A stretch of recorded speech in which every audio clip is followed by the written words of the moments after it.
अब तू रोवे मत उर धीरे उर धारो रोवे मत मात अब तू रोवे मत मात।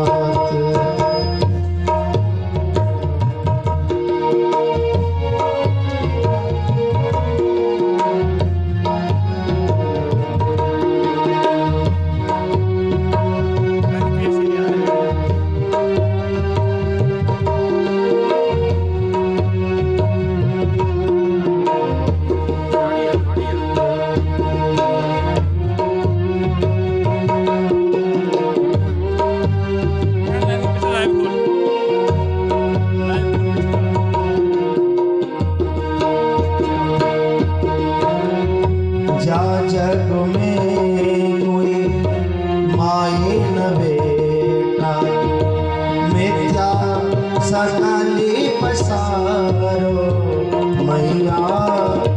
जा जग में कोई माए न बेटा मिथ्या सकली पसारो।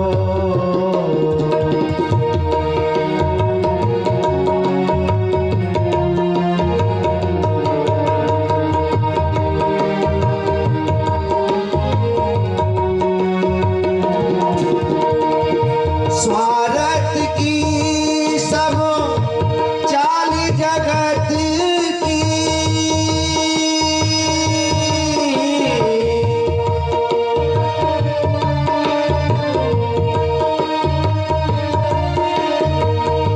स्वार्थ की सब चाल जगत की को बैरी को काटो प्यारो रोवे मत मात अब तू रोवे मत मात उर धीरे उर धारो रोवे मत मात।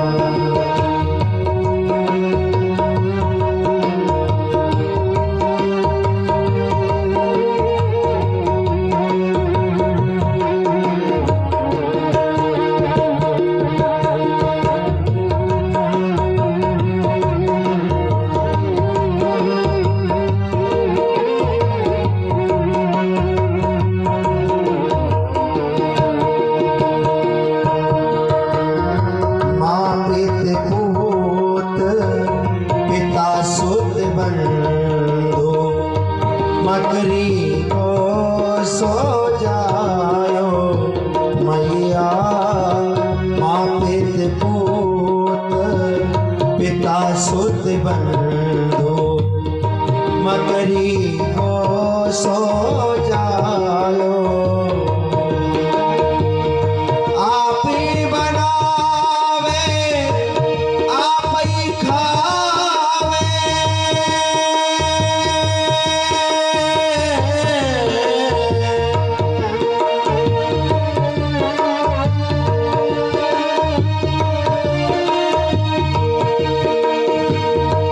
आप ही बनावे आप ही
करती गुजारो प्राति चुगेरू प्रेम प्रति गई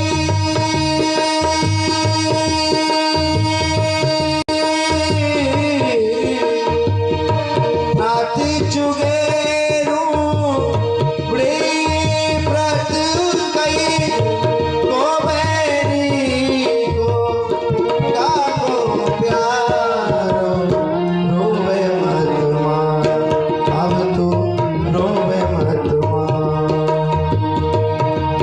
और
धीरे उधारो रोवे मत मां अब तू रोवे मत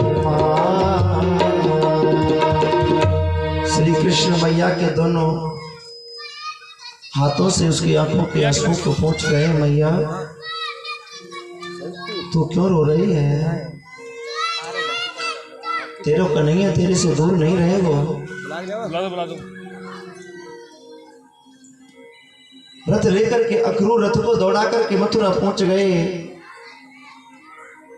अक्रूर ने स्नान किया है। दो रूप भगवान के दिखाई दिए हैं, नंद नंदन और देवकी नंदन। भगवान ने कहा है काका मेरे दो रूप हैं, ब्रजवासी वल्लभो सदा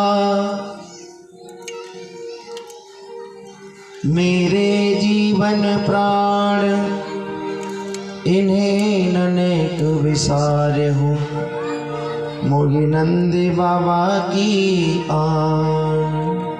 ये ब्रजवासी मेरे प्राण हैं, मैं इन ब्रजवासियों को छोड़ के कहीं नहीं जा सकता। मैं इन ब्रजवासियों से दूर नहीं रह सकता। मेरे दो रूप हैं, नंद नंदन और देवकी नंदन। देवकी नंदन वाले रूप से मैं मथुरा आ गया और नंद नंदन वाले रूप को मैं हमेशा के लिए ब्रज वृंदावन में छोड़ के जा रहा हूं।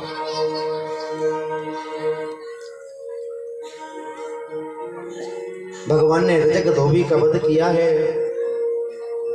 ये रजक धोबी वही है जो जिसके कारण मां जानकी को वन जाना पड़ा। तब ही श्याम कियो एक ख्याला भुजा पकड़ पट क्यों तत्काल। भगवान ने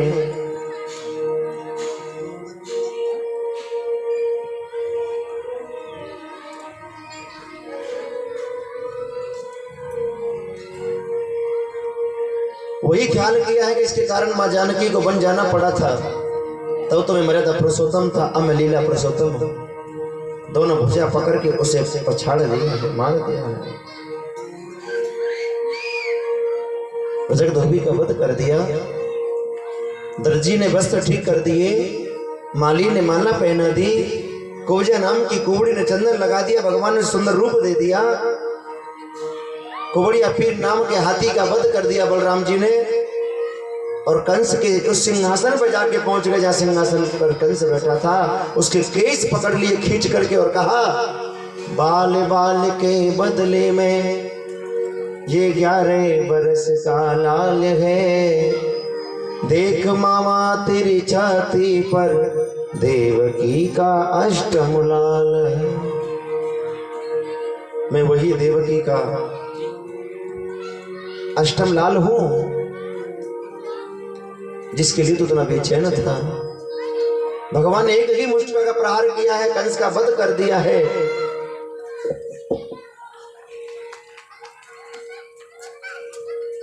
भगवान कहने लगे, रे मामा जरा याद कर ले, तूने हमारी माता देवकी के केस ऐसे ही पकड़े थे ना, ऐसे सताया था ना।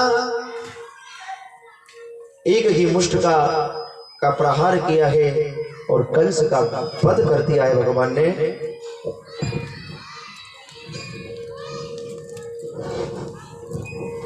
और उस कंस का वध करने के बाद मेरे भगवान श्री कृष्ण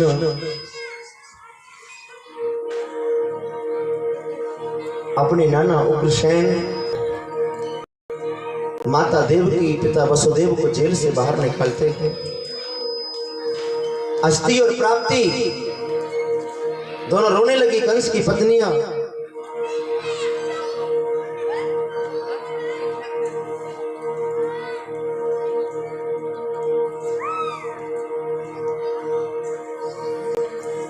दोनों को लेने के लिए उनके पिता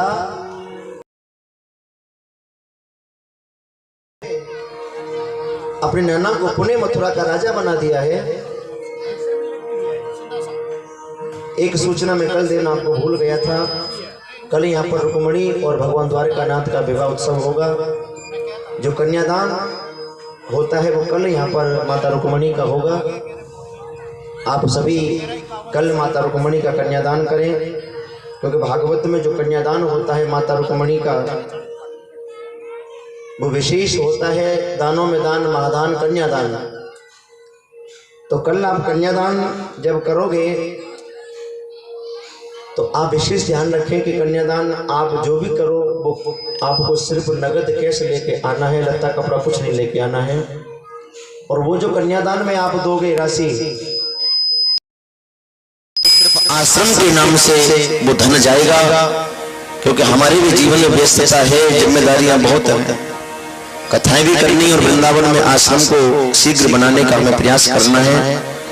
प्रयास करेंगे तो बन पाएगा, क्योंकि अभी सफर बहुत लंबा पड़ा है। अभी तो हम आधे रास्ते में भी नहीं पहुंचे हैं। और उस आश्रम को हमें ऐसे ही धीरे धीरे कथाओं के माध्यम से लोगों से, क्योंकि जब तक बच्चा नहीं रोता तो माँ भी उसे दूध नहीं पिलाती है, कि मानव के अंदर कथाओं के द्वारा जागृति करके उस जड़ को चैतन्य करके हमें धीरे धीरे इस व्यवस्था को बनाना है। और हमें उस लक्ष्य तक पहुंचना है कि वो दिन जब आएगा कि हम जब सब बैठ के वृंदावन में कथा सुन रहे होंगे और आश्रम में लड्डू गोपाल जी विराजमान होंगे। क्योंकि हमारे जीवन में अचानक ये संकल्प आया कि लड्डू गोपाल जी को कहां कहां लेके भटकते डोलेंगे, इनके लिए भी एक स्थान होना चाहिए।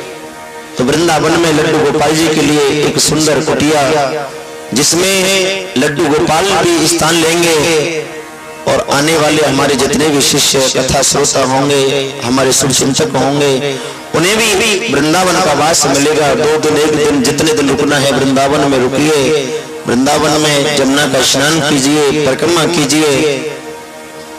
क्योंकि जब अपना कोई होता है तो जाने में हमें कष्ट नहीं होता है।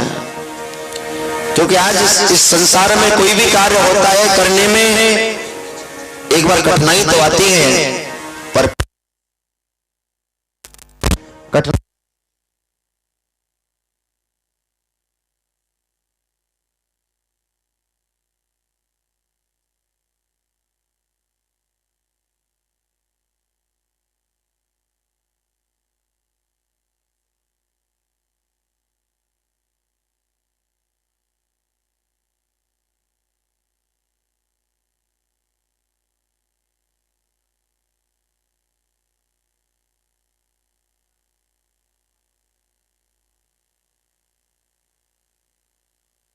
कभी नहीं बनने वाला है। और जितनी भी कथा हुई अब तक, मैं सबसे एक ही बात कहता हूं कि आप जब कहीं ब्याह शादी में जाते हो तो लिफाफा लेके जाते हो, 500 1100 रुपए का कन्यादान तो देते ही एक पंथ दो काज, आपका कन्यादान भी हो जाएगा और जो भी आप लिफाफा डालोगे कन्यादान में वो वृंदावन के आश्रम में काम आएगा। वृंदावन में अगर आपके नाम की 50 ईंट भी लग गई तो आपके पितृ तर जाएंगे कि हमारे बालक के द्वारा इस ब्रज की भूमि पर इस वृंदावन धाम में हमारे बच्चे ने भी कुछ निर्माण किया है, कुछ निर्माण में लगाया है। तो हम कल सभी ध्यान रखेंगे, कन्यादान कल माता रुक्मणी का होगा और उस कन्यादान के लिए मैंने आपको जो कहा है, आपकी जो इच्छा हो, बाकी तो मैं किसी के नहीं कहता, जो मेरी बात थी मैंने आपके सामने रख दी, बाकी आपकी इच्छा है। क्योंकि मैं प्रत्येक कथा में कह देता हूँ कि लत्ता कपड़ा नहीं लाना है, सिर्फ आपको ठाकुर जी के लिए जो भी है लिफाफे में डाल के पैसे लाने हैं, जो कि वृंदावन के इस आश्रम का कार्य शीघ्र हो पाएगा। बोली बाल कृष्ण भगवान की जय। के पीछे से जितनी कथाएं हो रही हैं, कथाओं के खर्चे के अलावा सब भक्त अलग से सहयोग करके आश्रम के लिए देते हैं। कहीं से कोई 50,000 देता है, कहीं से कोई लाख भी दे रहा है, कहीं से कोई 80,000 भी दे रहा है, कहीं से कोई 40,000 भी दे रहा है। और वह पैसा ऐसे कैसे सुरक्षित पड़ा है, उस पैसे को मैं अपने काम में यूज नहीं लेता, क्योंकि मैं आज इस घड़े में थोड़ा थोड़ा डालूंगा तो घड़ा भरेगा, फिर उस घड़े में से निकाल के ही मैं निर्माण करा पाऊंगा। पहले मैंने कथाएं कर करके धीरे धीरे जमीन की व्यवस्था की, अब कथा कर करके उस निर्माण की व्यवस्था कर रहा हूं, जिसके लिए मुझे बहुत व्यस्त रहना पड़ता है, लोगों से सबसे मिलना पड़ता है, सबको समय देना पड़ता है।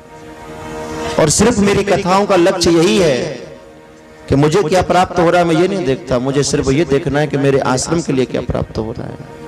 ब्रजभूमि पर हम कोई बड़ा आश्रम नहीं, एक छोटी सी कुटिया बनाने का प्रयास कर रहे हैं, और वो कुटिया जिस दिन बन जाएगी तो आप लोगों को भी बहुत आनंद आएगा कि हमने भी कुछ किया है वृंदावन में। बड़े वृंदावन बिहारी लाल की जय।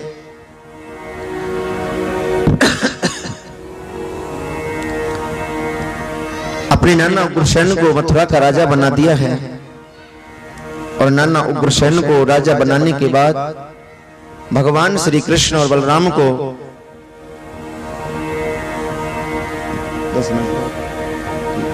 10 मिनट में झांकी लिया, सारथी से कहा कि दोनों को ले जाओ, क्योंकि कृष्ण और बलराम ने ब्रज में रहकर के गाय चराई हैं, इन्होंने पढ़ाई नहीं की है।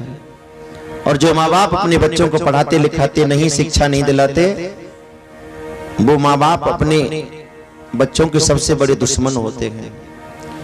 आप अपने बच्चों के लिए कितनी मकान, दुकान, कोठी, बंगले, प्लाट छोड़ के जा रहे हो, देखने के लिए ये बात नहीं, धन कितना छोड़ा है।